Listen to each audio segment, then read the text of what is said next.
Let's bring in House Republican Conference Chair, New York Congresswoman, the great Elise Stefanik. Elise, good to see you. So, what do you want to see tonight? What are you are the conference chair. You know all the members. I'm sure you guys talk about this. What do you want to see as members who are going to be on the ballot with Donald Trump in November? What do you want to see from him tonight?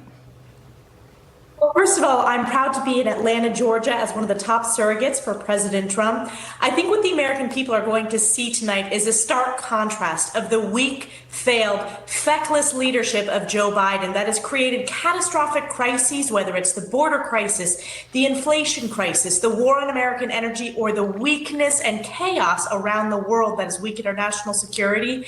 Compare that with the success of President Donald Trump's presidency, record economic growth. You saw peace through strength with the strong commander-in-chief. You saw a booming economy and energy independence. So this will be a stark contrast tonight, and House Republicans are proud to be unified in support of President Trump as the American people are continuing to show greater and greater support for President Trump, as shown in swing state polling, which is historic across the country.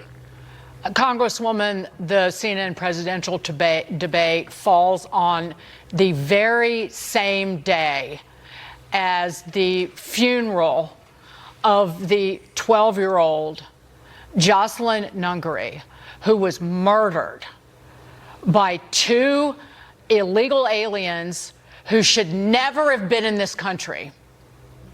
And now we learn that a Turkish illegal alien in this country should not have been here, was arrested for raping a 15-year-old girl in Albany, New York. Yet whenever Joe Biden or anyone near him gets the chance to talk about his wide open border or gets the chance to speak to women and children who've been murdered and raped by people who are here because of him, they either say nothing or they blame Republicans. It is reprehensible. This is the heinous human side of the humanitarian crisis that Joe Biden's wide open border has created.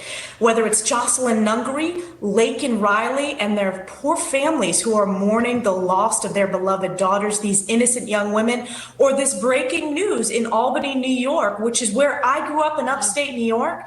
The fact that you had a 15-year-old violently raped by an illegal. In Syracuse, New York, you had a 21-year-old murdered on her birthday and buried at the Syracuse Public Park by an illegal. This is the humanitarian travesty from Joe Biden's wide open border. And this is why House Republicans passed the Secure the Border Act.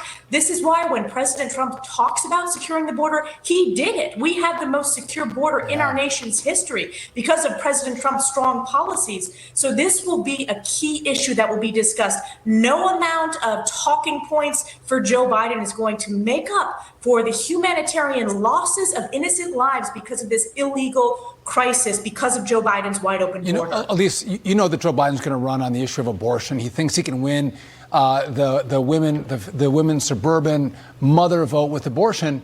The problem is that he's to this conversation, he's let in all of these ruthless thugs that are doing the most gruesome things to American women, American children, American moms are getting violated because Joe Biden's letting these people in.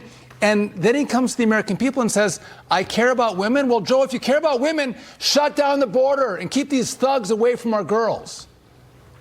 That's right, Sean. And the fact that these young losses of life, again, 12-year-olds, 15-year-olds, 21-year-olds on their birthday. I am a mom. I have an almost 3-year-old. Every mom in America, our heart goes out to these families who are mourning their loved ones, their innocent children, these minors who have lost their lives because of Joe Biden's wide open borders. These policies have had a humanitarian impact, and it's been a crisis. It's inhumane, these wide open borders, let alone the nearly 100,000 minors that have been lost by Joe Biden's Department of Homeland Security. This is a humanitarian crisis. It's a national security crisis, an economic crisis, and President Trump will secure the border. How do we know that? Because he did, and because he will do it again on day one. Congresswoman, every murder by an illegal alien, every rape by an illegal alien, every single one of them is a crime that was preventable. If the border was closed and if those policies from President Trump were still in place. But before we let you go, the President Biden and his posse, they like to say this election is about choices, and they're right among other things. It's a choice between strength and weakness on the world stage. And you can translate these hideous mistakes stateside in domestic policy, whether it's energy or the open border, to weakness on the world stage. That's exactly right. And if you look at the chaos around the world, whether it's Putin's invasion of Ukraine, whether it's Hamas's terrorist attack against our most precious ally, Israel, leading to the bloodiest day since the Holocaust, this is because of Joe Biden's weakness and because of his failed, feckless foreign policy. Our adversaries are watching. I serve on the House Armed Services Committee, the House Intelligence Committee. President Trump brought stability and peace around the world, reinvested in our nation's military. It's Joe Biden who has shown weakness on the world stage, and our adversaries, whether it's Xi Jinping, whether it's terrorists backed by Iran, sense that American weakness and they're trying to take advantage and sow chaos, weakening our national security. The American people are smart. They saw the catastrophic withdrawal from Afghanistan. They see the unrest and the terrorist attack against Israel in the Middle East. They want to return to the effective policies of President Trump as commander-in-chief, and House Republicans are ready to get to work on day one to bring back the policies of peace through strength. A weak Joe Biden has made the world a very dangerous place. Chairwoman Elise Stefanik, great to see you, and thanks for being with us on debate night. We appreciate it. Thanks, Sean and Dagan.